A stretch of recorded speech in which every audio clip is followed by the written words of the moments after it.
जास्तीत जास्त मार्क 35+ कसे मिळवावे? तुम्ही व्याख्या म्हटला तर व्याख्याला तिथे 1 गुण मिळणार आहे आणि तुम्ही जे काही उदाहरण किंवा समीकरण दिले त्याला तुम्हाला 1 गुण मिळणार आहे. हा प्रश्न अतिशय महत्त्वाचा आहे. बरीच मुलं या प्रश्नाचं उत्तर बरोबर लिहितात, पण लिहिण्याची पद्धत चुकल्यामुळे त्यांचे गुण त्या ठिकाणी जातात. हे 2 मुद्दे लिहिणे आवश्यक आहे, तत्व लिहिणं आवश्यक आहे. हा प्रश्न बोर्डचा अतिशय लाडका प्रश्न आहे. दरवर्षी किंवा 1 वर्षाआड हा प्रश्न कायम विचारला जातो. आपला आजचा विषय आहे विज्ञान आणि तंत्रज्ञान भाग 1.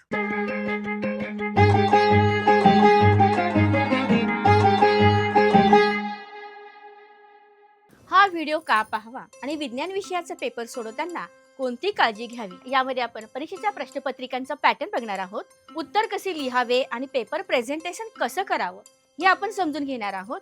प्रत्येक प्रश्नाचं मार्किंग स्कीम आपण समजून घेणार आहोत आणि जास्तीत जास्त मार्क 35+ कसे मिळवावेत, तसेच वेळेचं नियोजन म्हणजे टाइम मॅनेजमेंट टिप्स जे आहेत ते आपण ह्या व्हिडिओमध्ये बघणार आहोत. विज्ञान विषयाचा पेपर म्हटला की विद्यार्थ्यांच्या मनावरती एक दडपण असतं, एक वेगळ्या प्रकारचा ताण असतो की आपण अपेक्षित गुण आपल्याला मिळतील का, किंवा आपण पासिंग पर्यंत पोहोचू का, आणि मग त्यासाठी टेन्शन कशाला घ्यायचं आहे. त्यासाठी आपलं कल्लाकर एज्युकेशन YouTube चॅनल आहे ना, तर हे YouTube चॅनल आपण आवर्जून नक्की पहा. आमच्या कल्लाकर एज्युकेशन YouTube चॅनलला सबस्क्राईब करायला, लाईक व कमेंट करायला विसरू नका आणि सोबत आमचा हा व्हिडिओ शेअर करा.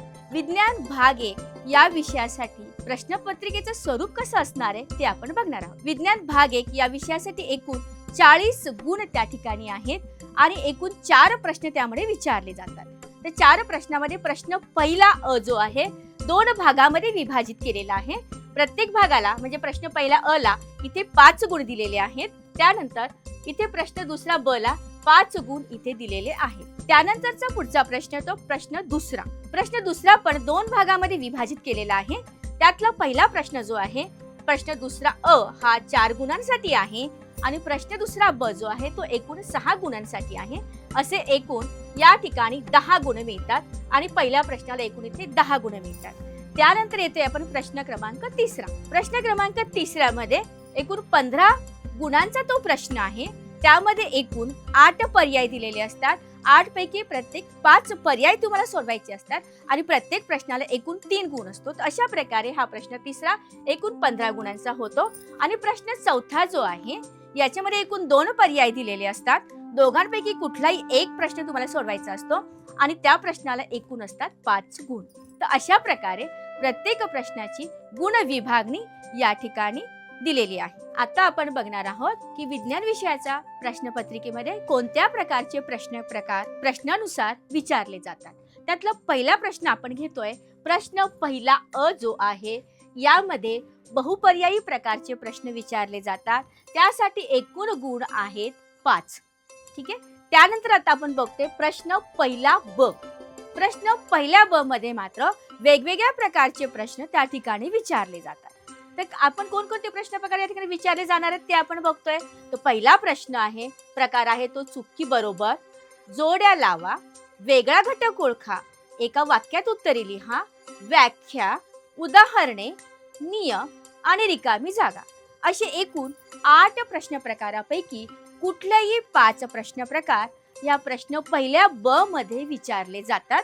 यासाठी एकूण गुण आहेत 5 गुण. आपल्या हातात प्रश्नपत्रिका मिळाल्यानंतर सर्वात पहिले आपण प्रश्नपत्रिकेवरच्या ज्या काही सूचना आहेत त्या वाचायच्या आहेत आणि समजून घ्यायच्या आहेत. आता आपण प्रश्न पहिला सोडवायला घेणार आहोत. बरीच मुलं पहिला प्रश्न सोडवताना काय चूक करतात की या ठिकाणी जो पहिला प्रश्न आहे, जो काही हे आहे वाक्य आहे, ते वाक्य त्या ठिकाणी लिहित नाहीत आणि फक्त या ठिकाणी जो काही प्रश्नाचा जो काही नंबर आहे तो लिहितात. म्हणजे जसं की आता हा पहिला प्रश्न आहे बहुपर्यायी आणि त्याचा पर्याय आहे समजून घ्या 2, तर त्याच्या पुढे डायरेक्ट अ असे लिहितात. तर हे आपल्याला बिलकुल करायचं नाही.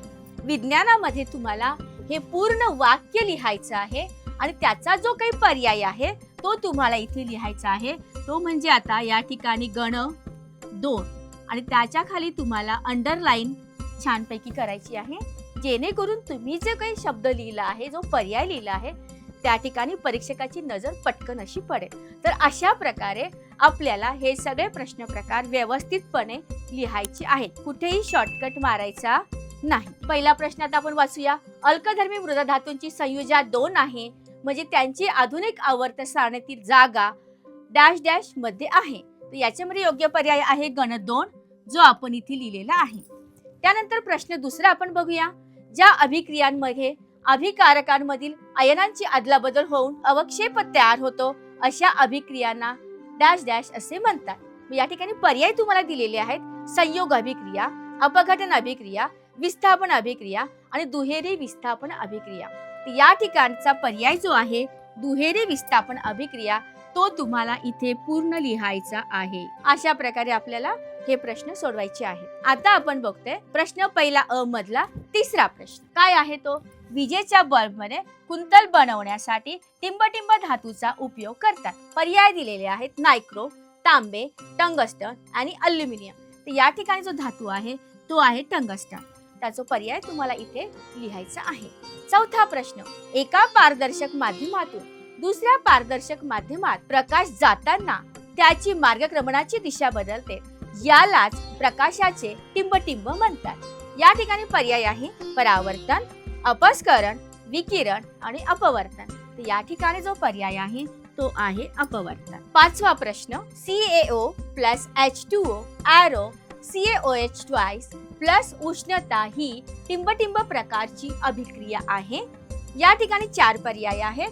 उष्मादायी, विद्युत अपघटनी, अपघटन आणि उष्माग्राही. तर या ठिकाणी उष्मादायी हा पर्याय बरोबर आहे, कारण इथे उत्पादकामध्ये उष्णता निर्माण झालेली आहे, म्हणून आपण या ठिकाणी पर्याय लिहिणार आहोत उष्मादायी. त्याच्या खाली अंडरलाईन करायचं आहे. आपल्याला वेळ असेल तर आम्ही हे वाक्य तुम्ही पूर्ण भरून या ठिकाणी तो पर्याय पूर्ण करायचा आहे. पण वेळ जर कमी असेल तर मात्र तुम्ही फक्त पर्याय लिहू शकतात. पर्याय लिहिताना तुम्हाला या ठिकाणी योग्य प्रश्न क्रमांक लिहायचा आहे. उदाहरण मी तुम्हाला सांगते की हा 5वा प्रश्न आहे. इथे तुम्हाला तो 5 लिहायचा आहे आणि त्याचा जो काही पर्याय आहे तो पर्याय तुम्हाला शब्दामध्ये लिहायचा आहे. तुम्ही अशा प्रकारे पण हा प्रश्न सोडवू शकता. आता आपण बघते प्रश्न क्रमांक पहिला ब. याच्यामध्ये वेगवेगळ्या प्रकारचे प्रश्न या ठिकाणी विचारले जातात आणि यातला पहिला प्रश्न जो आहे तो आहे चूक बरोबर. प्रश्न आहे पेशींमधील श्वसनादरम्यान रेडॉक्स अभिक्रिया घडत असते. हे तुम्हाला चुकी बरोबर लिहायचं आहे. या ठिकाणी तुम्ही अशा प्रकारे लिहू शकता. प्रश्न पहिला ब, त्यातला पहिला प्रश्न आणि त्याचा जे काही उत्तर आहे ते तुम्ही इथे लिहिणार आहात बरोबर. अशा प्रकारे पण तुम्ही हा पेपर सोडू शकता. त्यानंतर पुढचा प्रश्न आहे वेगळा घटक ओळखा. या ठिकाणी तुम्हाला 4 पर्याय दिले जाणार आहेत आणि त्यातला तुम्हाला वेगळा घटक ओळखायचा आहे. तो वेगळा घटक ओळखताना याच्यामध्ये जो वेगळा घटक आहे तो आहे चुंबक. ठीक आहे.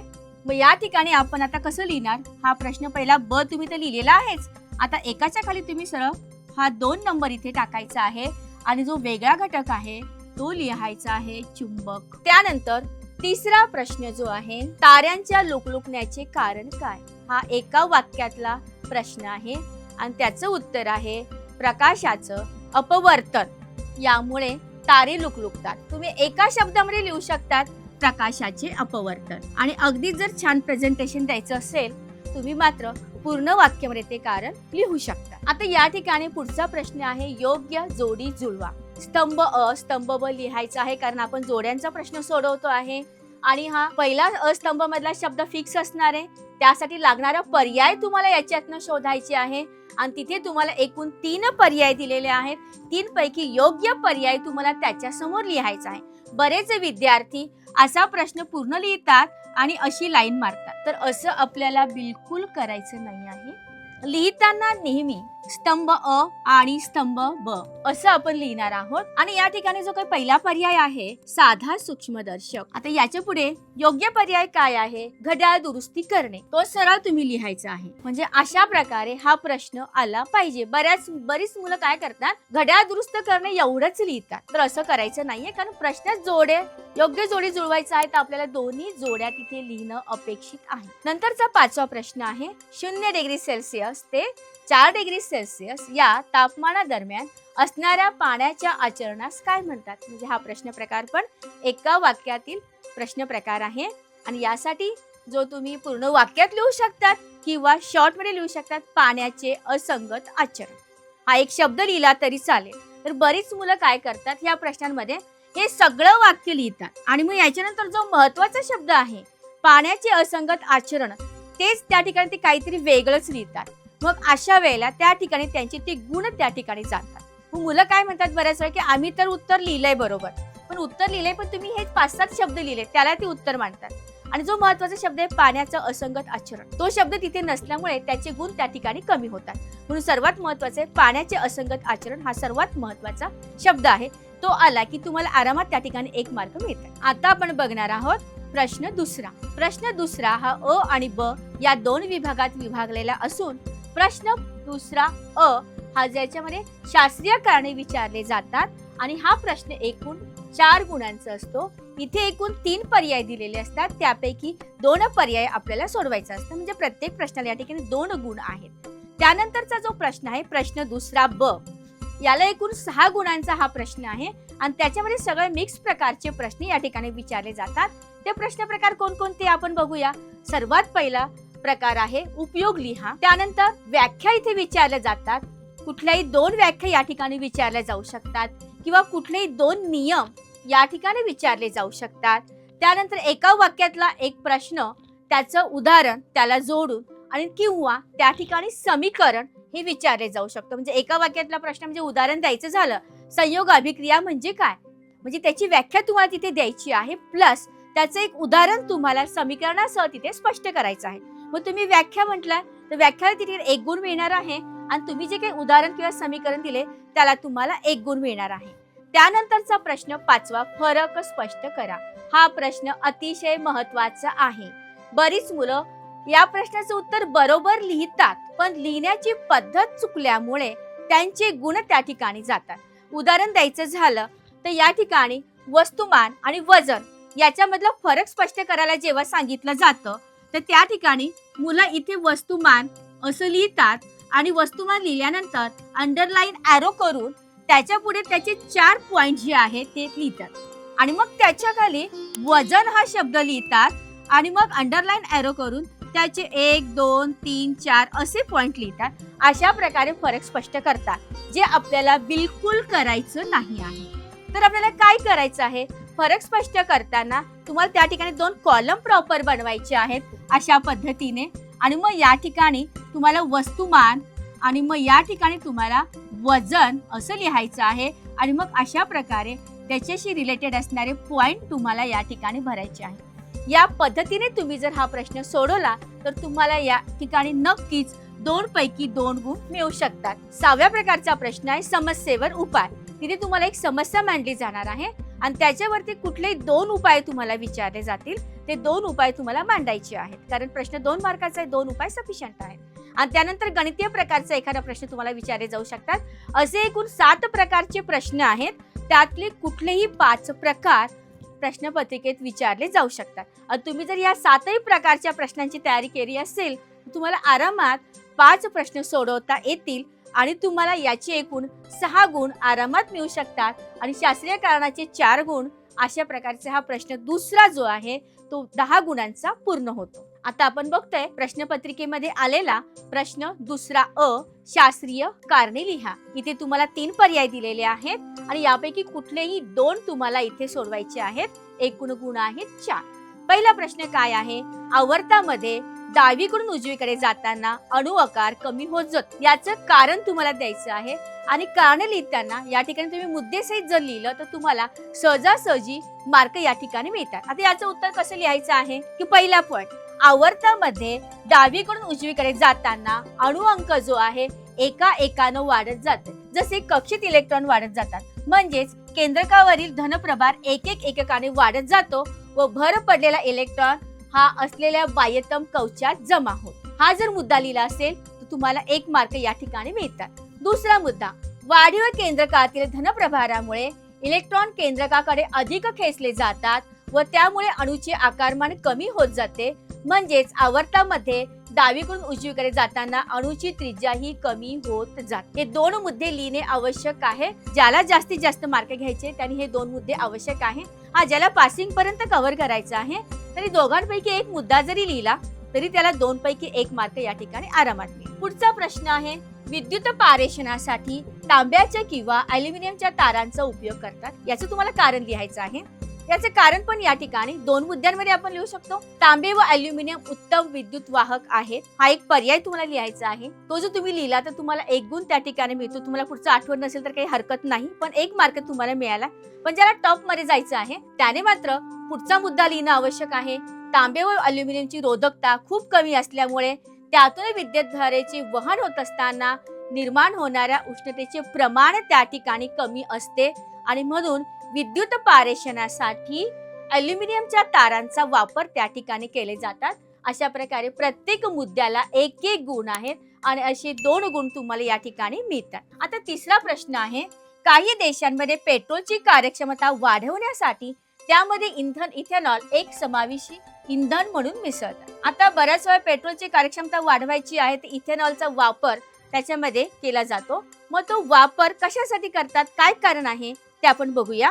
पुरेशा हवेमध्ये ज्वलन झाल्यावर इथेनॉल पासून केवळ कार्बन डायऑक्साईड वायू या ठिकाणी मुक्त होतो. जर आपण पेट्रोल वापरलं तर पेट्रोलमध्ये कार्बन डायऑक्साईड असतो, कार्बन मोनॉक्साईड, सल्फर डायऑक्साईड सारखे गॅसेस मुक्त होतात, बरोबर आहे. पण याच्यामधून फक्त कार्बन डायऑक्साईड गॅस आणि पाणी हे उत्पादित मिळतात. हे पहिलं रिझन आहे आणि त्यामुळे इथेनॉल हे एक स्वच्छ इंधन आहे आणि म्हणून पेट्रोलमध्ये जे इथेनॉल आहे ते त्याच्यामध्ये मिसळले जाते. हे 2 कारण लिहिणं अत्यंत आवश्यक आहे. एक तर ते स्वच्छ इंधन आहे आणि दुसरं त्यापासून फक्त कार्बन डायऑक्साईड आणि पाणी हे 2च उत्पादित तयार होतात.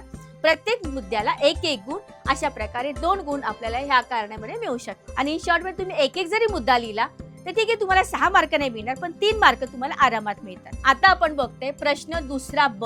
दुसऱ्या ब मध्ये मी आधीच सांगितलं होतं की या ठिकाणी कुठलेही 5 प्रकारचे प्रश्न विचारले जातात आणि त्या 5 प्रकारापैकी तुम्हाला 3 सोडवायचे असतात आणि प्रत्येक प्रश्नाला 2 गुण असतात.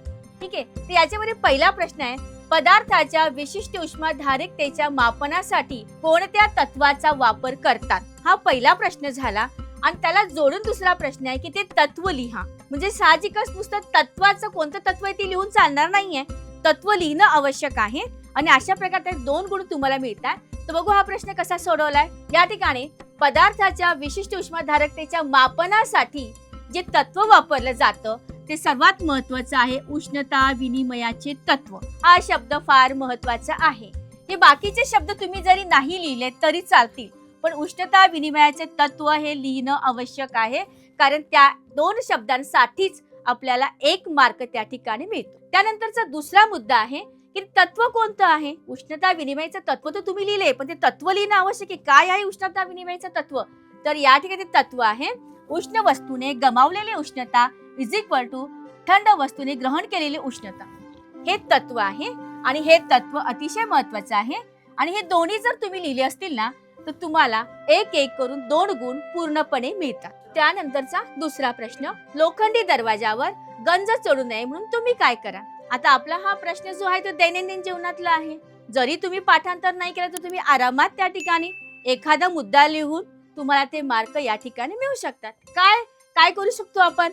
पहिलं, धातूंच्या पृष्ठभागावर अशा एखाद्या पदार्थाचा थर देऊ ज्यामुळे हवेतील बाष्प आणि ऑक्सिजन यांचा धातूशी संपर्क रोखला जाऊन त्यांच्यामध्ये अभिक्रिया होणार नाही. अशा प्रकारचा थर आपल्याला द्यायचा आहे. हा मुद्दा लिहिला, तुम्हाला या ठिकाणी 1 गुण त्या ठिकाणी मिळतात. आणि दुसरा मुद्दा, धातूंच्या पृष्ठभागावर रंग, तेल, ग्रीस किंवा वॉर्निश यांचा थर लावू ज्यामुळे धातूंचे क्षरण रोखता येते. अशा प्रकारे आपण धातूंचं क्षरण आपण रोखू शकतो. हे 2 उपाय तुम्ही लिहिले तरी तुम्हाला या ठिकाणी 2 मार्क या ठिकाणी मिळतात. आणि त्यानंतरचा तिसरा प्रश्न, फरक स्पष्ट करा वस्तुमान आणि वजन. हा प्रश्न बोर्डचा अतिशय लाडका प्रश्न आहे. दरवर्षी किंवा 1 वर्षाआड हा प्रश्न कायम विचारला जातो आणि मग हा प्रश्न लिहिताना मी आधीच तुम्हाला बोर्डवर सांगितलं होतं की तो प्रश्न आपण कसा लिहायचा आहे. या ठिकाणी प्रॉपर आपल्याला 2 कॉलम बनवायचे आहे. एकामध्ये वस्तुमान, दुसऱ्यामध्ये वजन. गरजेचं नाही आहे की पहिल्या कॉलम मध्ये तुम्ही वस्तुमानच लिहिलं पाहिजे. तुम्ही इथे वजन पण लिहू शकतात आणि इथे वस्तुमान पण लिहू शकतात. पण मुद्दे लिहिताना तुम्हाला मात्र वजनचे मुद्दे वजनामध्येच लिहायचे आहे आणि वस्तुमानचे मुद्दे वस्तुमानामध्येच लिहायचे आहे. कॉलम मागे पुढे झाला तरी चालतो, काही फरक पडत नाही, पण मुद्दे मात्र ते आले पाहिजे. आता पहिला मुद्दा काय आहे. एखाद्या वस्तूचे वस्तुमान म्हणजे त्या वस्तूमध्ये असणाऱ्या द्रव्य संचयाचे मापन होय. ही झाली वस्तुमानाची व्याख्या, ती तुम्ही इथे लिहिणार आहात. जर तुम्ही इथे व्याख्या लिहिली असेल तर वजनाची पण व्याख्याच तुम्हाला मुद्द्यामध्ये आली पाहिजे. बऱ्याच वेळा मुलं काय करतात की इथे व्याख्या लिहितात आणि इथे त्याचं जे युनिट आहे ते लिहितात. तसं करायचं नाहीये. पहिल्या मुद्द्यामध्ये जर व्याख्या असेल वस्तुमानाची तर दुसऱ्या मुद्द्यामध्ये पण वजनाचीच व्याख्या लिहायची आहे. एखाद्या वस्तूला पृथ्वी ज्या गुरुत्वीय बलाने आपल्या केंद्राच्या दिशेने आकर्षित करते त्याला वस्तूचे वजन म्हणतात. मग अशा प्रकारे आलं तर या ठिकाणी तुम्हाला आरामात या ठिकाणी 1 मार्क मिळतात. आणि जर तुम्ही इथे दुसरा मुद्दा लिहिला भले तो बरोबर असेल तुम्हाला त्या ठिकाणी मार्क मिळत नाही. दुसरा मुद्दा, या राशीला परिमाण असते पण दिशा नसते. त्या संबंधित मुद्दा पण इथे वजनामध्ये तुम्हाला लिहायचा आहे की या राशीला परिमाण व दिशा दोन्ही असतात. त्यानंतर तिसरा मुद्दा, हे विश्वात सगळीकडे सारखे असते. वस्तुमान तुम्ही विश्वामध्ये कुठेही गेलात, चंद्रावर जरी गेलात तर वस्तुमानाची जे काही परिमाण आहे तो त्या ठिकाणी बदलत नसतो. पण या ठिकाणी जे वजन आहे त्याचं परिमाण मात्र स्थानानुसार या ठिकाणी बदलत असते. वस्तुमान कधीही 0 होऊ शकत नाही. या ठिकाणी वजन जे आहे पृथ्वीच्या केंद्राशी 0 होते. आणि त्यानंतर याचे एसआय एकक किलोग्राम आहे, याचे एसआय एकक न्यूटन आहे. या 5 मुद्द्यापैकी कुठलेही 2 मुद्दे जर तुम्ही परफेक्ट लिहिले असतील ना तरी तुम्हाला 2 मार्क त्या ठिकाणी मिळतात.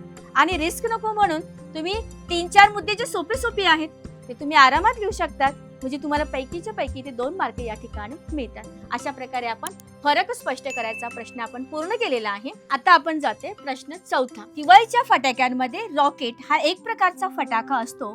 यावरून खालील प्रश्नांची उत्तरे द्या. या ठिकाणी तुम्हाला एक कंडिशन दिली आहे आणि खाली 2 प्रश्न विचारलेले आहेत. इन शॉर्ट मध्ये प्रत्येक प्रश्नाला 1 गुण त्या ठिकाणी आहे. पहिला प्रश्न आहे प्रक्षेपकाचे नाव सांगा. तर त्या ठिकाणी जो काही प्रक्षेपक असेल त्याचं नाव तुम्हाला सांगायचं आहे आणि तो प्रक्षेपक आहे रॉकेट. रॉकेट हा शब्द जरी लिहिला तरी तुम्हाला या ठिकाणी 1 गुण या ठिकाणी मिळतो. दुसरा प्रश्न, त्याचे कार्य कोणत्या नियमानुसार चालते. या ठिकाणी तुम्हाला तो नियम लिहिण्याची गरज नाहीये पण तो गतीविषयक कोणता नियम आहे ते जरी लिहिलं तरी तुम्हाला 1 मार्क मिळेल आणि नियम लिहिला तरी मार्क मिळतील. ठीक आहे, तो नियम काय, प्रक्षेपकाचे कार्य न्यूटनच्या गतिविषयक 3ऱ्या नियमावर आधारित असते. बऱ्याचदा मुलं पहिला नियम लिहितात कारण न्यूटनचे गतिविषयक 3 नियम आहे. पहिला लिहितात, दुसरा लिहितात, त्याला मार्क मिळणार नाही. या ठिकाणी 3रा नियम अत्यंत महत्वाचा आहे. अशा प्रकारे आपण एकूण 4 प्रश्न या ठिकाणी सोडवलेले आहेत. आणि आता आपण जाते प्रश्न 5व्याकडे. आता प्रश्न 5वा आहे, अपघटन अभिक्रिया म्हणजे काय आणि साखरेच्या अपघटन अभिक्रियेचे समीकरण लिहा. असे 2 प्रश्न या ठिकाणी एकाच प्रश्नामध्ये विचारलेले आहेत. तर पहिलं म्हणजे अपघटन अभिक्रिया म्हणजे काय. इन शॉर्ट मध्ये अपघटन अभिक्रियेची व्याख्या. बऱ्याच मुलांना अभिक्रिया आणि तीच अभिक्रिया एका वाक्यामध्ये विचारली जाते हा प्रश्न प्रकार कळत नाही. त्यांनी व्याख्या पाठ केलेली असते आणि तीच व्याख्या जर या प्रकारामध्ये आले तर त्या ठिकाणी ते कन्फ्यूज होतात आणि येत असलेलं उत्तर पण ते त्या ठिकाणी लिहित नाही. तर अपघटन अभिक्रिया म्हणजे काय, 3 शॉर्ट मध्ये अपघटन अभिक्रियेची व्याख्या तुम्हाला त्या ठिकाणी लिहायची आहे. ती व्याख्या आहे, ज्या रासायनिक अभिक्रियेत एका अभिकारकापासून 2 किंवा अधिक उत्पादिते मिळतात त्या अभिक्रियेला अपघटन अभिक्रिया असे म्हणतात.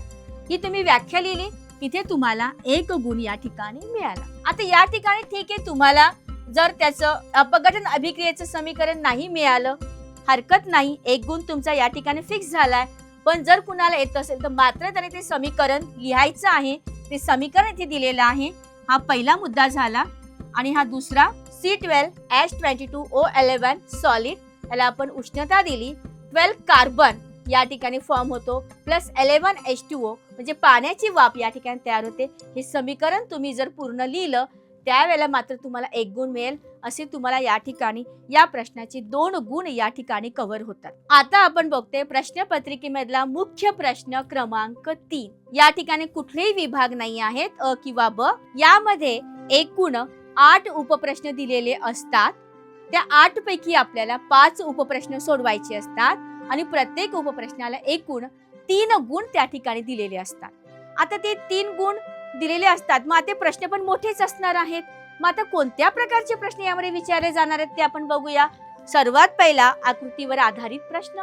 तुम्हाला एखादी आकृती दिली जाईल त्या आकृतीवरून तिथे तुम्हाला प्रश्न विचारले जातील आणि मग त्या प्रश्नांची उत्तरं तुम्हाला लिहायची आहेत. दुसरं 3 व्याख्या तुम्हाला दिल्या जातील क्रमाने, त्या व्याख्या तुम्हाला तिथे लिहायच्या आहेत. किंवा 3 नियम, केपलरचे 3 नियम आहेत त्या ठिकाणी केपलरची आकृती दिली जाईल त्या आकृती अनुसार तुम्हाला त्या ठिकाणी 3 नियम लिहायला सांगतील. या ठिकाणी केपलरचा पहिला नियम, दुसरा नियम, तिसरा नियम असं हेडलाईन तुम्हाला लिहून लिहायचं आहे. अशा प्रकारे नियम लिहून तुम्ही हे 3 मार्क मिळवू शकतात. त्यानंतर दीर्घोत्तरी प्रश्न, काही प्रश्न दीर्घोत्तरी असतात, तर ते प्रश्न त्या ठिकाणी ते अगदी लिमिटेड प्रश्न असतात. ते मोजकेच जर केले तर हा प्रश्न प्रकार पण तुम्ही आरामात सोडवू शकता. त्यानंतर गणितीय प्रकारचा प्रश्न जो आहे तो या ठिकाणी विचारला जातो. कधी कधी शब्द कोडे विचारले जातात आणि कधी कधी उतारे दिले जातात. उतार्यावर आधारित प्रश्न त्या ठिकाणी विचारले जातात. आणि जेव्हा असे प्रश्न विचारले जातात त्यावेळेला 3 प्रश्न असतील तर 3 मार्क. आणि कधी कधी उतार्यामध्ये रिकाम्या जागा दिलेल्या असतात आणि त्याचे ऑप्शन वरती दिलेले असतात ब्रॅकेटमध्ये. मग त्यातलं योग्य ऑप्शन तुम्हाला निवडून त्या रिकाम्या जागामध्ये भरायचा असतो. तर जेव्हा तुम्ही एखादी रिकामी जागा त्या ठिकाणी भरतात तर प्रत्येक रिकाम्या जागेला या ठिकाणी अर्धा गुण तिथे दिलेला असतो. एकूण 6 रिकाम्या जागा भरायच्या असतात.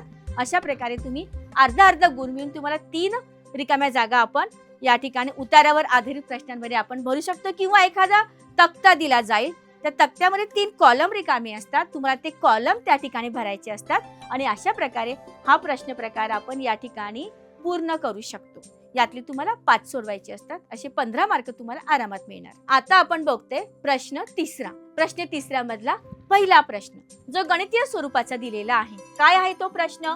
1 किलो 3 किलोग्राम वस्तुमानाचा लोहगोल 125 मीटर उंचीवरून खाली पडला, जी हे त्याचे मूल्य 10 मीटर पर सेकंड स्क्वेअर आहे असे धरून खालील राशींचे मूल्य काढा.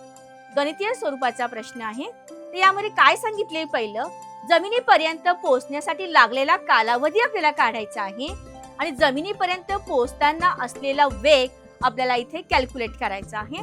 आणि स्क्रीनवरती हा प्रश्न इथे सोडवून दाखवलेला आहे आणि प्रत्येक टप्प्याला किती गुण आहेत ते या ठिकाणी पण दाखवलेले आहे, जेणेकरून तुम्हाला कळेल की आपण काय लिहिल्यावर आपल्याला किती गुण मिळू शकतात. या ठिकाणी आपल्याला प्रश्नामध्ये काय दिलेलं आहे? एस म्हणजे या ठिकाणी विस्थापन इज इक्वल टू एच म्हणजे हाईट जी दिलेली आहे 125 मीटर. ए इथे जी दिले आहे, जी म्हणजे ए त्याचं त्वरण 10 metre per second square. U प्रारंभिक वेग दिलेला आहे 0 मीटर पर सेकंड. या ठिकाणी तुम्हाला टाइम काढायचा आहे आणि व्ही म्हणजे अंतिम वेग तुम्हाला या ठिकाणी काढायचा आहे. या ठिकाणी आता आपण न्यूटनचे गतिविषयक नियमांचे काही समीकरण आहे. यातलं पहिलंच दुसरं समीकरण जे आहे ते कोणतं आहे? S is equal to u t plus half a t square.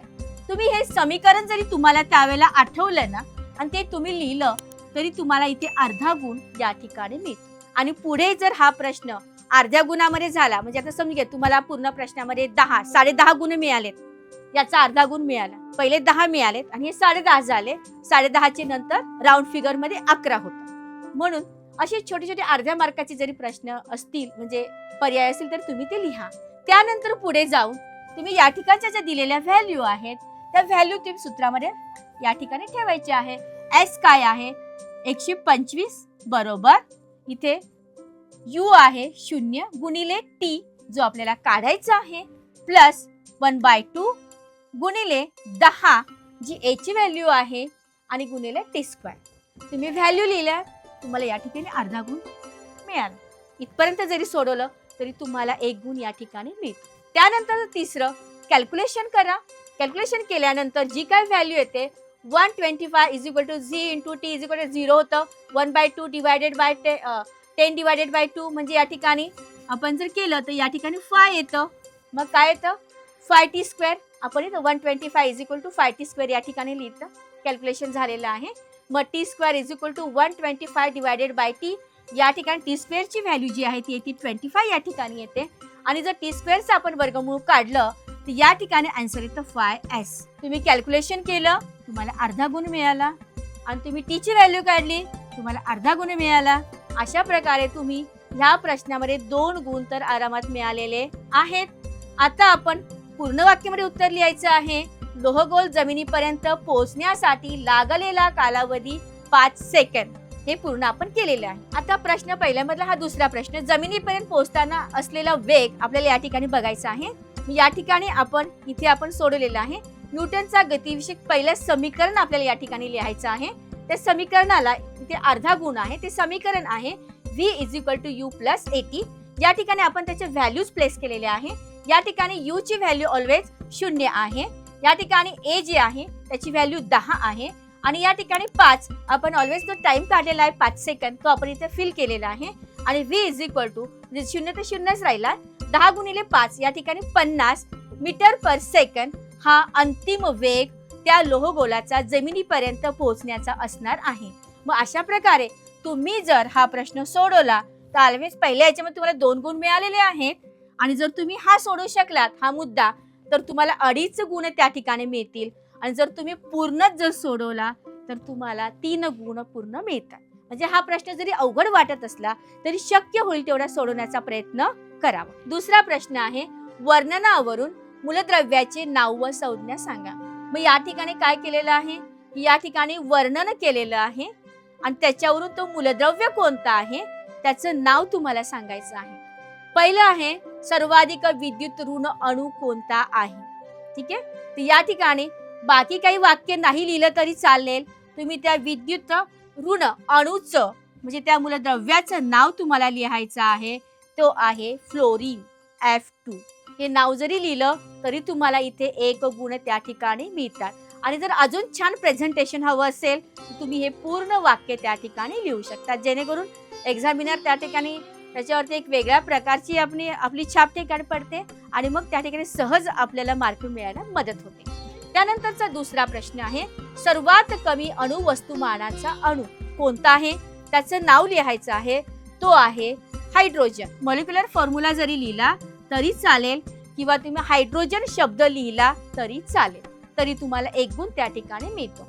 त्यानंतर सर्वात कमी अणुत्रिज्या असलेला राजवायू, या ठिकाणी राजवायूचं नाव ठिकाणी द्यायचं आहे. यातला सर्वात कमी अणुत्रिज्या असलेला राजवायू जो आहे तो आहे हेलियम. तुम्ही पूर्ण शब्दामध्ये लिहू शकतात किंवा तुम्ही HE असं लिहिलं तरी तुम्हाला 1 गुण त्या ठिकाणी मिळणार आहे. अशा प्रकारे आपण प्रश्न 3ऱ्या मधला दुसरा प्रश्न सोडवलेला आहे आणि या ठिकाणी खूप काही उत्तर लिहिण्याची गरज नाहीये. तुम्ही नुसती नावं जरी लिहिलीत तरी सुद्धा तुम्हाला 3 मार्क या ठिकाणी आरामात मिळतात. खूप काही मोठे पॅराग्राफ लिहिण्याची आपल्याला आवश्यकता नाही आहे. आता आपण बघतोय प्रश्न 3ऱ्या मधला प्रश्न 3. यामध्ये तांब्याची सहत नायट्रिक आम्लासोबत अभिक्रिया केली असता मुक्त होणारा वायू कोणता आणि त्याचा रंग सांगा. हा पहिला प्रश्न विचारला गेलाय आणि त्याच्यामध्येच दुसरा प्रश्न आहे अभिक्रियेचे संतुलित रासायनिक समीकरण लिहा आणि त्याच्यातच तिसरा प्रश्न आहे अभिक्रिया C अभिक्रियाकारके उत्पादिते यांची रासायनिक नावे लिहा. असे हे 3 प्रश्न आहेत. या 3ही प्रश्नांची उत्तरे तुम्हाला लिहायची आहेत. प्रत्येक प्रश्नाला 1 गुण त्या ठिकाणी आहे. तर पहिला प्रश्न याच्यामध्ये दिला ए तांब्याची सहत नायट्रिक आम्लासोबत अभिक्रिया केली असताना मुक्त होणारा वायू कोणता. आता या ठिकाणी मुक्त होणारा जो वायू आहे तो आहे नायट्रोजन डायऑक्साईड. हा वायू या ठिकाणी मुक्त होतो. तुम्ही नुसतं नाव जरी लिहिलं तरी तुम्हाला या ठिकाणी 1 मार्क मिळणार आहे आणि त्याचा रंग लिहायचा आहे तांबूस तपकिरी. म्हणजे याला अर्धा मार्क मिळणार आणि याला अर्धा मार्क मिळणार. अशा प्रकारे या ठिकाणी 1 गुण मिळतो. तुम्ही नुसतं वायूचं नाव लिहिलं तर तुम्हाला अर्धा मार्क आहेच किंवा तुम्ही त्या वायूचा रंग जरी आठवला नाव नाही आठवलं तरी तुम्हाला अर्धा मार्क त्या ठिकाणी मिळतो. त्याच्यानंतर दुसरा प्रश्न याच्यातच विचारलाय बी अभिक्रियेचे संतुलित रासायनिक समीकरण लिहा.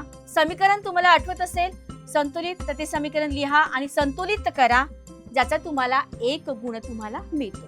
आणि तिसरा आहे अभिक्रियाकारके उत्पादिते यांचे रासायनिक नावे लिहा. समीकरण संतुलित नाही करता आलं पण तुम्ही जर करेक्ट संतुलित समीकरण तिथे लिहिलेलं असेल तर मात्र तुम्ही हा प्रश्न C सेक्शन सोडवू शकतो. याच्यामध्ये काय करायचंय की तुम्हाला अभिक्रियाकारकांची नावे लिहायची आहे. तेवढंच आपल्याला माहिती संतुलित नसेल तरी आपल्याला मिळू शकते आणि या ठिकाणी उत्पादितांचे नाव लिहायचे. मग अभिक्रियाकारक कोणती आहेत तांबे आणि या ठिकाणी दुसरं आहे ते HNO3 म्हणजे नायट्रिक आम्ल. ही 2 नावं लिहिली. या ठिकाणी अर्धा अर्धा करून तुम्हाला इथे या ठिकाणी अर्धा गुण तुम्हाला या ठिकाणी मिळतो. आणि उत्पादिते म्हणजे काय तयार झालंय कॉपर नायट्रेट आणि दुसरं आहे नायट्रोजन आणि पाणी ही नावं तुम्हाला इथे लिहायची आहेत.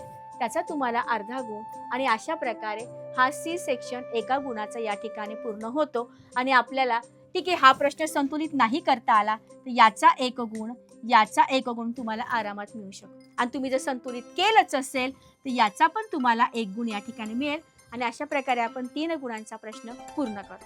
त्यानंतरचा पुढचा प्रश्न आहे आकृत्यांना नावे देऊन संकल्पना स्पष्ट करा.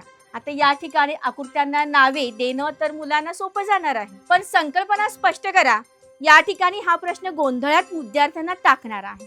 कारण मुलांनी या ठिकाणी जो काही फ्लेमिंगचा उजव्या हाताचा नियम आणि डाव्या हाताचा नियम ते सहज सांगू शकतात, बरोबर आहे. पण प्रश्न हा पडतो की संकल्पना काय स्पष्ट करायची. मग ती संकल्पना स्पष्ट करणे म्हणजे इन शॉर्ट मध्ये काय आहे की तुम्ही ते नियम जसेच्या तसे लिहिणे, हे सर्वात महत्वाचं आहे. मग या ठिकाणी पहिली आकृतीचे नाव आहे फ्लेमिंगच्या उजव्या हाताचा नियम दर्शवते, ही पहिली आकृती. आणि मग तुम्ही त्याला अर्धा मार्क दिलेला आहे आणि मग त्याच्या खाली तुम्ही सारा संकल्पना स्पष्ट करायची आहे.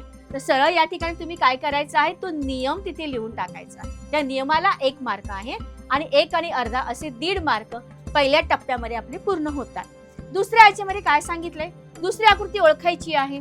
ही जर उजव्या हाताचा नियम दर्शवते तर निश्चितच ही फ्लेमिंगच्या डाव्या हाताचा नियम दर्शवते. मग या ठिकाणी तुम्हाला आकृतीचं नाव लिहायचं आहे, फ्लेमिंगच्या डाव्या हाताचा नियम. एवढं जरी आठवलं तरी अर्धा मार्क मिळतो. आणि जर नियम येतच असेल तर सरळ नियम लिहून टाकायचा. झाले याचे 1.5 मार्क, 1.5 झाले, एकूण 3 मार्क. सहजगत्या हा प्रश्न तुम्ही सोडू शकतात. फक्त एवढंच आहे की प्रश्नांचा अर्थ समजणं अतिशय महत्वाचं आहे. नियम मुलांचे पाठ असतात, पण संकल्पना स्पष्ट करा म्हटले की त्या ठिकाणी मुलं प्रश्न लिहायला घाबरतात किंवा बाबा हा प्रश्न खूप अवघड आहे, मला काही लिहिता येत नाही म्हणून ते सोडतात. तसं करायचं नाहीये. त्यासाठी वाचन जर परफेक्ट असेल तर प्रश्नांचे अर्थ पण आपल्याला व्यवस्थितपणे कळू शकतात. आता आपण बघतोय प्रश्न 3ऱ्या मधला 5वा प्रश्न. इंद्रधनुष्य निर्मिती या नैसर्गिक सुंदर घटनेसंबंधी खालील प्रश्नांची उत्तरे द्या. या ठिकाणी खालील प्रश्न काय दिलाय, ए सेक्शन प्रश्नामध्ये इंद्रधनुष्य निर्मिती शास्त्रीय दृष्ट्या अचूक व नामनिर्देशित आकृती काढा. या ठिकाणी तुम्हाला ती आकृती काढायची आहे. त्या आकृतीला नामनिर्देशन करायचं आहे. याची तुम्हाला 1 गुण त्या ठिकाणी मिळतो. तुम्ही नुसती आकृती काढली तर तुम्हाला अर्धा गुण मिळेल. तुम्ही जर लेबलिंग किंवा नामनिर्देशन केलं असेल तर तुम्हाला पूर्ण गुण या ठिकाणी मिळतात. बी सेक्शन मध्ये यात अंतर्भाव असणाऱ्या कोणत्याही 2 नैसर्गिक घटना सांगायच्या. तर जेव्हा इंद्रधनुष्य निर्मिती होत असते त्यावेळेला कुठल्या 2 नैसर्गिक घटना आहेत त्यांची नावं आपल्याला सांगायची आहे. तर यामध्ये त्या नैसर्गिक घटना म्हणजे प्रकाशाचे अपस्करण, अपवर्तन आणि आंतरिक परावर्तन, या 3 घटना होतात. 3 पैकी कुठल्याही 2 घटना लिहिल्या असतील तरी तुम्हाला या ठिकाणी 1 गुण या ठिकाणी बी सेक्शनला मिळतोय.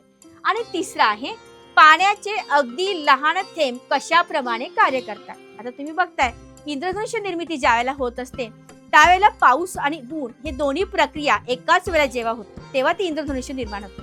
मग काय होते की प्रकाश किरण त्या पाण्याच्या थेंबामधून जेव्हा जातात तेव्हा त्यांचं अपस्करण होतं, अपवर्तन होतं, आंतरिक परावर्तन होते. 3 घटना होत असतात त्या ठिकाणी. तर त्यावेळेला तुझं जे पाण्याचा थेंब आहे तो प्रिझमचे कार्य त्या ठिकाणी करत असतो. बस एवढे लिहायचं आहे. पाण्याचं अगदी लहान थेंब लोलकाप्रमाणे प्रिझमचे कार्य करतात. याच्या ठिकाणी तुम्हाला 1 गुण तुम्हाला या ठिकाणी मिळतो. अशा प्रकारे आपण प्रश्न 3ऱ्या मधले 5 प्रश्न पूर्ण केलेले आहेत. आता आपण पुढचा प्रश्न 3ऱ्या मधला 6वा प्रश्न. अगदी शॉर्टकट प्रश्न आहे. नावे लिहा. सुरीने सहज कापता येतील असे 2 धातू. त्या 2 धातूंची नावं लिहायची आहे. यामध्ये तुम्हाला माहिती आहे कोणकोणते धातू आहेत. एक लिथियम आहे, सोडियम आहे, पोटॅशियम आहे. याच्यापैकी कुठलेही 2 धातू तुम्ही लिहिलेत तरी तुम्हाला या ठिकाणी 1 गुण त्या ठिकाणी मिळतात. कारण प्रत्येक धातूला अर्धा गुण. 1 लिहिला असेल तरी अर्धा गुण तुम्हाला त्या ठिकाणी मिळणार आहेत. त्यानंतर काही धातूंवर आघात केला की त्यांच्यापासून ध्वनी निर्माण होतो, बरोबर आहे. तर मग त्याचा जो काही गुणधर्म आहे त्या गुणधर्माचं नाव तुम्हाला लिहायचं आहे आणि तो गुणधर्म आहे नादमयता.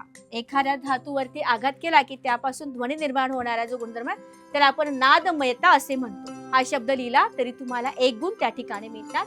त्यानंतर सी आहे विद्युत धारेचा सुवाहक असणारा अधातुयुक्त पदार्थ. आता आपल्याला माहिती आहे की धातू हे नेहमीच विद्युत धारेचे सुवाहक असतात आणि अधातू हे विद्युत धारेचे दुर्वाहक असतात. पण याच्यामध्ये पण ट्विस्ट आहे. काही अधातू जे आहेत ते विद्युत धारेचे सुवाहक असतात आणि त्यातला जो अधातू आहे तो आहे ग्राफाइट. त्याचं नाव लिहा आणि 1 मार्क घ्या. अशा प्रकारे आपण फक्त नाव लिहून 3 गुण आपल्याला सहज मिळालेले आहे. त्यानंतरचा पुढचा प्रश्न आहे तो 7व्या नंबरचा. खालील आकृतीचे निरीक्षण करून प्रश्नांची उत्तरे लिहा. आकृती तुम्हाला दिलेली आहे. काढण्याची अजिबात आवश्यकता नाही आहे. ऑलवेज 3 प्रश्न आहे. प्रत्येक प्रश्नाला 1 गुण त्या ठिकाणी आहे. आकृती काढण्यात वेळ वाया घालवायचा नाही. 3 प्रश्न आहेत. सांगितली तरच आकृती काढायची, अदरवाईज नाही. पहिला प्रश्न काय की वरील आकृतीवरून कोणत्या प्रक्रियेचा बोध होतो, दुसरा ही प्रक्रिया कशी घडते, आणि तिसरा या प्रक्रियेचा वापर करून बनवलेल्या 2 वस्तूंची नावं आपल्याला लिहायचं आहे. तर पहिला प्रश्न, वरील आकृतीवरून कोणत्या प्रक्रियेचा बोध होतो. तर या ठिकाणी जी कोणती प्रक्रिया आहे, तर ही आहे विद्युत विलेपन प्रक्रिया. पूर्ण वाक्य न लिहिता विद्युत विलेपन प्रक्रिया जरी लिहिलं तरी तुम्हाला या ठिकाणी 1 गुण त्या ठिकाणी मिळतो. पूर्ण वाक्य लिहिले तर अतिशय उत्तमच आहे. त्यानंतर बी काय दिले, ही प्रक्रिया कशी घडते. या प्रक्रियेत विद्युत अपघटनाद्वारे कमी अभिक्रियाशील धातूचा जास्त अभिक्रियाशील धातूवर थर जमा होतो. जे काही अधिक अभिक्रियाशील धातू असतात त्याच्यावरती कमी अभिक्रियाशील धातूचा थर निर्माण होतो. अशा प्रकारे ही प्रक्रिया घडत असते. याचा तुम्हाला इथे म्हणजे पहिल्याचा 1 गुण मिळाला, या ठिकाणी तुम्हाला 1 गुण या ठिकाणी मिळालेला आहे. आणि या प्रक्रियेचा वापर करून आपण कोणकोणते पदार्थ बनवू शकतो. पहिल्या चांदी विलेपित चमचे. आपले चमचे घरातले स्टीलचे असतात, पण त्याच्यावर जर आपण चांदीचं विलेपन केलं तर चमचे चांदीसारखे दिसतात. चांदी विलेपित चमचे आपण बनवू शकतो, किंवा सोने विलेपित दागिने आपण तयार करू शकतो. म्हणजे ह्या 2 प्रकारच्या वस्तू आपण या ठिकाणी बनवू शकतो. याच्यामधला शेवटचा प्रश्न आहे 8वा. मी पहिल्या प्रश्न प्रकारामध्ये सांगितलं होतं की एखादी सारणी किंवा तक्ता दिला जाईल, त्या तक्त्यामध्ये काही रिकाम्या जागा सोडल्या जातील आणि त्या तुम्हाला या ठिकाणी फिल करायच्या आहेत किंवा भरायच्या आहेत. या ठिकाणी पहिला उपग्रहाचा प्रकार, उपग्रहाचे कार्य आणि भारताच्या उपग्रह मालिकांची व प्रक्षेपकांची नावं. या ठिकाणी उपग्रहाच्या प्रकाराच्या ठिकाणी आता रिक्त स्थान दिलेलं आहे आणि उपग्रह मालिकांची व प्रक्षेपकांची जी नावं आहे तिथे रिकामी जागा आहे. या ठिकाणी उपग्रहाचे कार्य या ठिकाणी रिकामी जागा आहे आणि भारताच्या उपग्रह मालिकांची व प्रक्षेपकांची नावाची रिकामी जागा आहे. अशा प्रकारे आता आपण हे फिल करणार आहोत. या ठिकाणी जिथे तुम्ही जे काही शब्द या ठिकाणी भरणार आहात त्या ठिकाणी तुम्हाला अंडरलाईन करायची आहे. जसं यामध्ये तुम्हाला दिसते, उपग्रहाचा प्रकार, पृथ्वीवरील कुठल्याही ठिकाणाचे भौगोलिक स्थान निश्चित करणे. यासाठी जो उपग्रह आहे तो दिशादर्शक प्रकारचा उपग्रह आहे, तो तुम्हाला इथे लिहायचा आहे, त्याच्या खाली अंडरलाईन करायचं आहे. आणि भारताच्या उपग्रह मालिकांची व प्रक्षेपकांची नावे, या ठिकाणी जो प्रक्षेपक आहे तो आहे PSLV आणि उपग्रह मालिका जी आहे IRNSS. असं जर फिल केलं या ठिकाणी तुम्हाला 1 मार्क या ठिकाणी मिळतो. त्यानंतर आपण बी कॉलम बघतोय. यामध्ये दिलेलं आहे हवामान उपग्रह आणि उपग्रहाचा कार्य, हवामानाचा अभ्यास व हवामानाचा अंदाज वर्तवणे हे कार्य आहे. आणि यासाठी प्रक्षेपक आहे GSLV आणि उपग्रह मालिका आहे INSAT अँड GSAT. आणि नंतर सी सेक्शन जो आहे या ठिकाणी पृथ्वीवर निरीक्षक उपग्रह या ठिकाणी येणार आहे आणि त्याचं कार्य काय आहे, पृथ्वीच्या पृष्ठभागावरील जंगले, वाळवंटे, सागर, ध्रुव प्रदेशावरील बर्फ यांचा अभ्यास करणे, नैसर्गिक संसाधनांचा शोध लावणे, व्यवस्था, वन, महापूर, ज्वालामुखी, उद्रेक अशा नैसर्गिक आपत्तींमध्ये निरीक्षण व मार्गदर्शन करणे. हे जे कार्य आहे हे या उपग्रहाचं आहे.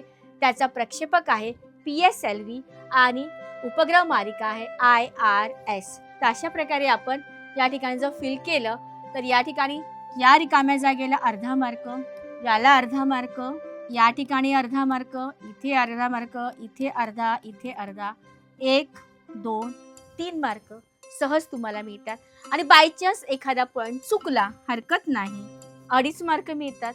अजून एखादा चुकला 2 मार्क तर तुम्हाला मिळतात. ठीक आहे, जे काही बरोबर लिहिलं असेल त्याचे मार्क तुमचे गृहीत धरले जातात. अशा प्रकारे आपण प्रश्न 3ऱ्या मधला शेवटचा प्रश्न 8वा प्रश्न आपण पूर्ण केलेला आहे. आणि आता आपण जाते जो शेवटचा क्वेश्चन आहे तो आहे प्रश्न 4था, जो आकलनावर आधारित आहे. सगळ्यांना वाटते की हा प्रश्न खूप अवघड आहे, पण तो प्रश्न खूप सोप्या प्रकारचा आहे. सोडवण्याचा जर प्रयत्न केला तर त्याचे 5 पैकी 5 गुण आपल्याला आरामात मिळतात. फक्त शांतपणे विचार करून तो सोडवायचा आहे. तर आपण बघूया प्रश्न 4था. आता आपण बघतोय शेवटचा प्रश्न म्हणजे प्रश्न 4था. याच्यामध्ये तुम्हाला 2 पर्याय दिलेले असतात.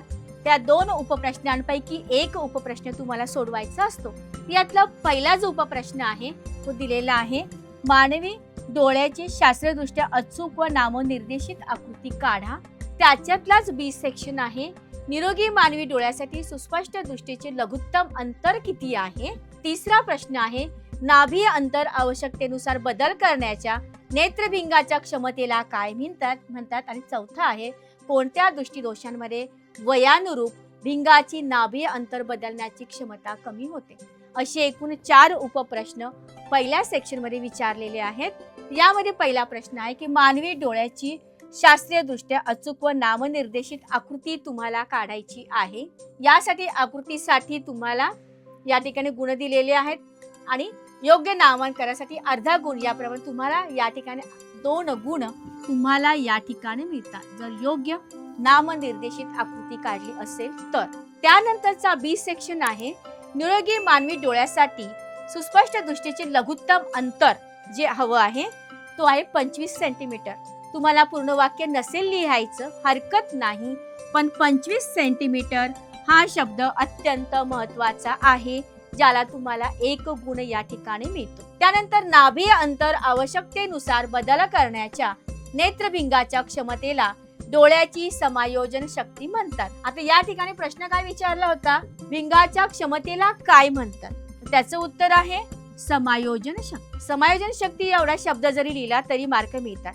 मग आता बऱ्याच वेळा शिकवताना आम्ही विद्यार्थ्यांना समायोजन शक्ती म्हणजे काय किंवा समायोजन शक्तीची व्याख्या अशा प्रकारे आम्ही लिहून देतो, पण त्यांनी जर व्यवस्थित हे 2 प्रश्न जरी पाठ केले असतील तरी यातला समायोजन शक्ती हा शब्द तुम्हाला आरामात त्या ठिकाणी मिळू शकतो. म्हणजे एक प्रश्न पाठ केला की आपले 3 प्रकारचे प्रश्न या ठिकाणी होतात. त्यानंतरचा डी सेक्शन आहे कोणत्या दृष्टिदोषांमध्ये वयानुरूप भिंगांची नाभी अंतर बदलण्याची क्षमता कमी होते. या ठिकाणी जे काही उत्तर आहे ते आहे वृद्ध दृष्टिदोष. हा असा विकार आहे ज्यामध्ये वयानुसार भिंगाचं नाभीय अंतर या ठिकाणी बदललं जातं आणि मग तो दृष्टिदोष त्या ठिकाणी निर्माण. त्या ठिकाणी हा शब्द अत्यंत महत्वाचा आहे वृद्ध दृष्टिदोष. एवढं जरी लिहिलं तर तुम्हाला या ठिकाणी 1 गुण मिळतात. अशा प्रकारे पहिल्याचे हे 2 गुण, याचा 3, 4, 5 गुण तुम्हाला या ठिकाणी आरामात मिळतात. आकृती घाईमध्ये नाही काढता आली तर खालील प्रश्नांची उत्तरे लिहा. अजून एक महत्वाचा टाइम मॅनेजमेंट टिप्स, बरीच मुलं या ठिकाणी आकृती काढण्यामध्ये खूप सारा वेळ घालवतात. त्यापेक्षा तुम्ही प्रश्नांची उत्तरे लिहा आणि मग आरामात शेवटी तुम्ही आकृती काढू शकता. म्हणजे बाकीचे प्रश्न जे आहेत एक शब्दामध्ये ते 1 मार्क तुम्हाला आरामात मिळतात. त्यानंतर सेकंड ऑप्शन तुम्ही सोडू शकता. क्लोरीन या मूलद्रव्याचा अणुअंक 17 आहे तर यावरून खालील प्रश्नांची उत्तरे लिहा. आपल्याला जर अणुअंक दिलेला असेल तर अणुअंकावरून आपण अनेक प्रकारच्या प्रश्नांची तयारी करू शकतो. एक तर अणुअंक मिळाला तर त्याच्यावरून आपण त्याचे इलेक्ट्रॉनिक संरूपण विचारलं असेल त्याचं उत्तर आपण लिहू शकतो. त्याच्यामध्ये असणारे संयुजा इलेक्ट्रॉन्स कोणकोणते आहे त्याचं उत्तर आपण लिहू शकतो.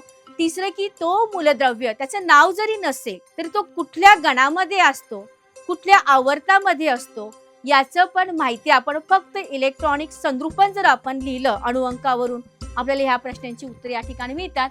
आता बघूया. क्लोरीन मूलद्रव्य दिलेलं आहे, अणुअंक दिलेला आहे.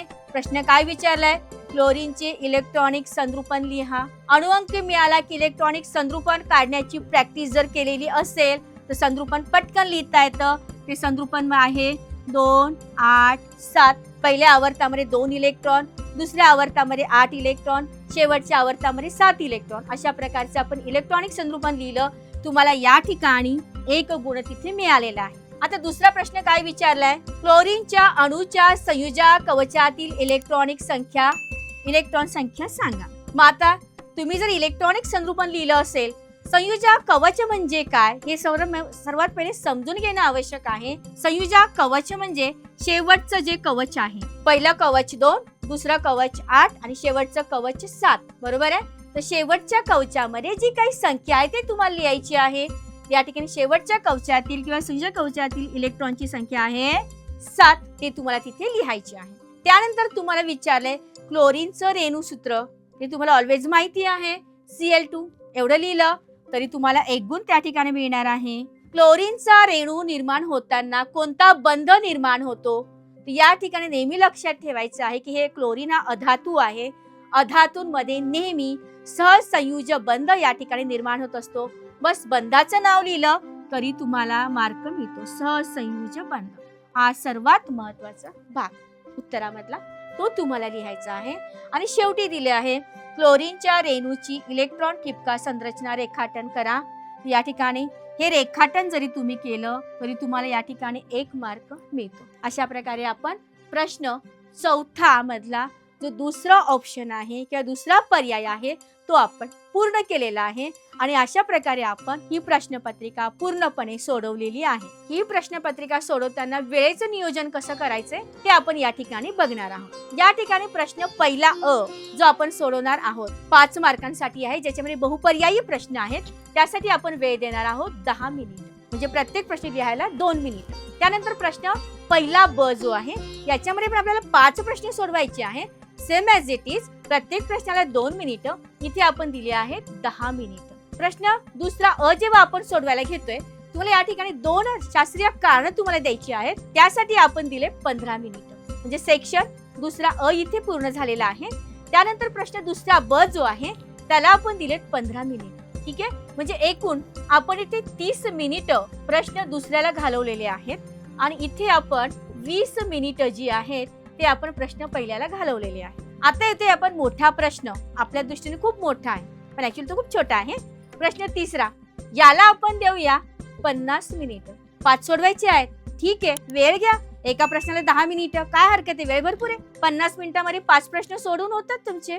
त्यानंतरचे उरलेले 20 मिनिट चौथ्या प्रश्नाला 5 तर छोटे छोटे प्रश्न सोडवायचे आहेत. प्रत्येक प्रश्नाला 4 मिनिटं, मग एकूण आपण 120 मिनिटांमध्ये हा पेपर आरामात सोडवते विचारपूर्वक. त्यातले 120 झालेत, 130 वजा 20, या ठिकाणी शिल्लक राहिले आपल्याकडे 10 मिनिटं. या 10 मिनिटांपैकी पहिले 5 मिनिटं मी तुम्हाला प्रश्नपत्रिकेचं वाचनासाठी आपण दिलेत. 5 मिनिटं वाचनासाठी वापरलेले आहेत. उरले किती?